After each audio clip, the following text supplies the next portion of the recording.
Hi hello மக்களே, எல்லோரும் எப்படி இருக்கீங்க? ஃபஸ்ட்டு நம்ம வீடியோ பார்க்குறவங்க மறக்காமல் சப்ஸ்கிரைப் பண்ணுங்கள், லைக் பண்ணுங்கள், ஓகேங்களா? சரி, இன்றைக்கான வீடியோ என்னென்னு பார்ப்போமா?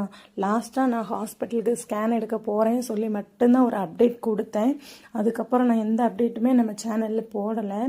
என்னென்னு பார்த்தீங்கன்னா, ஹஸ்பண்டுக்கு ரொம்ப உடம்பு சரியில்லாமல் ஆகி அவரை கூப்பிட்டு நான் ஹாஸ்பிட்டலுக்கு ஸ்கேன் எடுக்க போனேன். காஞ்சிரப்பள்ளிக்கு தான் நாங்கள் போயிருந்தோம். அங்கே அதுக்கு போகிற வழியில் எடுத்த வீடியோஸ் தான் கொஞ்சம் காமிச்சிருக்கேன். அது மட்டும் இல்லாமல் நாங்கள் போன அன்னைக்கு சரியான மழையும் கூட. இப்போ நீங்கள் பார்த்துட்ருக்க நம்ம பேர் வந்து முண்டக்கயம். அந்த பஸ் ஸ்டாப்பில் எடுத்தது தான். ரிட்டன் வரும்போதெல்லாம் சரியான மழையாயிருச்சு. மழை அதிகமாக இருந்தனால தான் என்னால் சரியாகவே வீடியோவும் எடுக்க முடியல. பஸ்ஸில் போகிறனால பஸ்ஸில் வேற நம்ம சைடில் உட்காந்துருந்தனால நல்ல மழை சாரல் அடிச்சிட்டு இருந்துச்சு. அதனால் நாங்கள் கிளாஸ் வேற க்ளோஸ் பண்ணி வச்சிட்டோம். அதனால் வெளியில் நல்லாவும் வீடியோ எடுக்கவும் முடியல. ஆனால் நீங்கள் பார்த்தாலே தெரியும், சரியான மழைன்னு சொன்னால் மழை.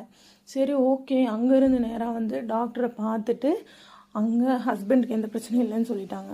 அப்புறம் வீட்டுக்கு வந்தால் பையனுக்கு சரியான காய்ச்சல் மட்டும் இல்லை, வாமிட்டிங்கு, லூஸ் மோஷன். தம்பி ரொம்ப கரங்கி போயிட்டான்.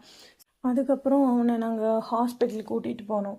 அப்போ இவன் பிறந்த ஹாஸ்பிட்டலும் இதுதான். சரி, அங்கே அவனை பிறந்ததுலேருந்தே ஒரே டாக்டர் தான் பார்த்துட்ருக்காரா. சரி, அவர்கிட்டே கூட்டிகிட்டு போய் நம்ம காமிச்சிடலாம் அப்படின்னு சொல்லிட்டு தம்பியை கூப்பிட்டு மழை நைட் ஆகிடுச்சு. அப்போ டாக்டர் வந்து 7:30 வரை தான் இருப்பார். நாங்கள் போகும்போது இங்கே வீட்டிலேருந்து கிளம்பும்போது 6:45 கழிஞ்சிருச்சு. அப்போ நம்ம வீட்டிலேருந்து ஹாஸ்பிட்டலுக்கு கொஞ்சம் தூரம் தானே. சரி, ஓகேன்னு சொல்லிவிட்டு ஃபோன் பண்ணி சொல்லி சரி இப்போ வந்துடுறோன்னு சொல்லி அப்புறம் ஹாஸ்பிட்டலுக்கு போயிட்டோம். அங்கே போனால் தம்பி தண்ணி குடிக்க மாட்டேங்கிறான், சாப்பாடு இல்லை, ஒன்றுமே இல்லை.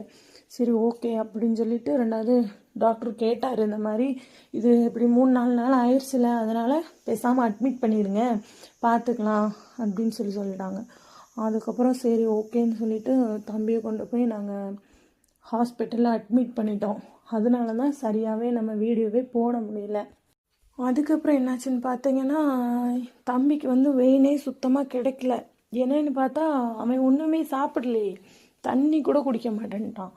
அப்புறம் அங்கே உள்ள நர்ஸு சொன்னாங்க, இந்த மாதிரி ஓஆர்எஸ் தண்ணி கொடுங்க, அதுக்கப்புறம் குத்திக்கலாம் அப்படின்னு சொல்லிட்டாங்க. அதுக்கப்புறம் தம்பி பாவம் ரொம்ப கஷ்டப்பட்டான்.